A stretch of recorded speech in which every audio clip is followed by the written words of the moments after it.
Don't take it lightly. You are fighting for your freedom. It's not another election you're having. If Obi does not win, forget Nigeria.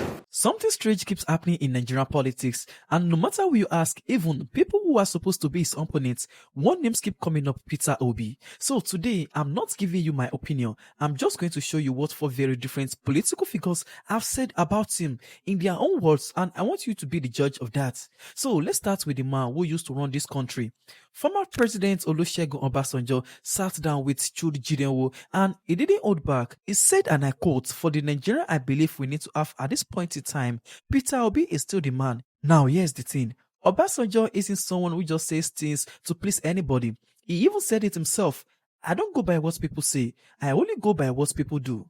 So when a man like that says it is impossible to ignore Obi, that is not small talk. Watch this. And what do we say today in Nigeria? More than 60% of our population are below the age of 25 or 25 and under, something like that.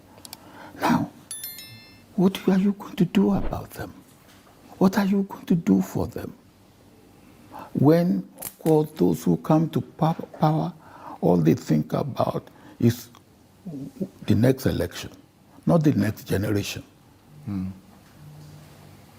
And for as long as we are not thinking of the next generation, we are destroying their future. Right. That's why that's important to you. It is very important. Why was Peter Obi so important to you? You know, you stood... It's not Peter Obi that is important to me, it's Nigeria. You see, that's the type of thing that you people do and say that annoys me. Okay. Okay, Peter Obi is not the issue. Okay. Nigeria to me is the issue. Okay? So, you know, when you say, you know, Peter Obi is Peter Obi, it's Nigeria. So it was because of Nigeria that you thought this was the man? Yes. Right. And for Nigeria that I believe we need to have at this point in time, Peter Obi is still the man. That's all. You heard that yourself, a former president saying that. Now, let me ask you something before we continue.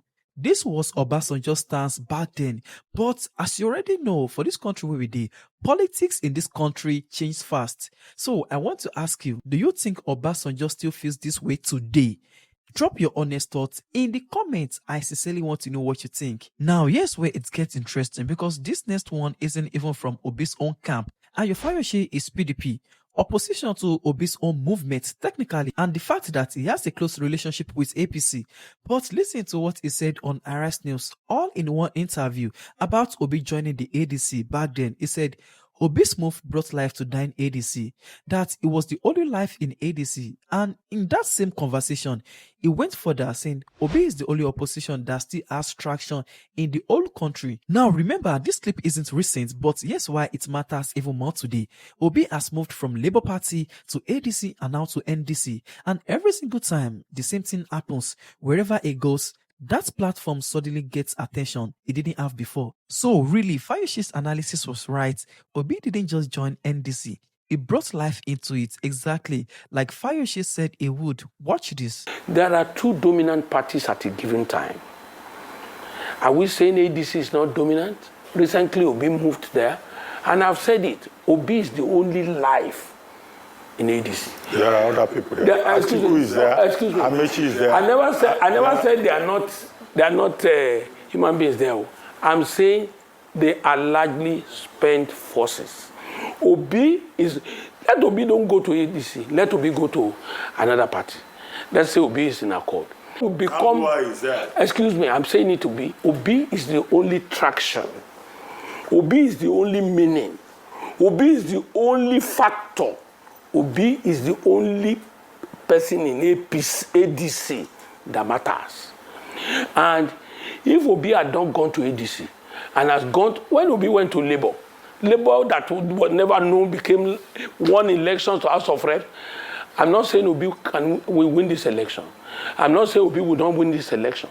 But I'm telling you, even if they don't feed Obi, if ADC fails to feed Obi, their case will be worse than they are coming together. So even his rivals were admitting it before it even fully played out. Now, this next man is someone almost Nigerian respects. No matter their politics, Chief Edwin Clark, a John national leader, at a press briefing at his own residence in Abuja, he officially endorsed Obi, calling him the best hope of a new Nigeria. And he didn't just ask his own people to vote for him. He told every Nigerian, no matter your tribe, your religion, your party, to vote for Obi. We want Peter Obi to be the president of Nigeria, and I want to make it very clear that the people who are suffering in this country today are the youth, the young school children. They have no place to go to. They move around as if they belong to a special class. These children should come out, go to your homes, go to your villages. There you belong to. Go and educate your people. Go and tell them what to do before coming to the township. People now want to kick you away, don't want you to go anywhere. They want to use you. Don't allow anybody to bribe you. You want a transparent president. A president who is strong. A president who is educated. A president who is humble. A president who has every leadership quality that we want. We don't want a president we have to beg to sit down, to find out whether he will fall, or whether he can stand or he can fall. He will fall. We want a president who should not be acting his age. A president should be selling his age from time to time. We don't want a president who will be swearing year to year how old he is, how young he is. And finally, this one might surprise you the most. Chief Dan Ulasi is a veteran PDP man, Obi's own party's biggest rival for years, but he came out and said plainly, Peter Obi is Nigeria's only hope. He even said there's a quiet movement happening behind the scenes, building up for Obi ahead of the next cycle. Listen to this. In the light of what you are saying now, where does he leave Peter Obi? Does he still have a chance to contest? Well, if there's a Nigeria, he will contest. If there's a Nigeria, politically speaking, I think Peter Obi has one advantage. He has gone beyond the call of duty being an Igbo man.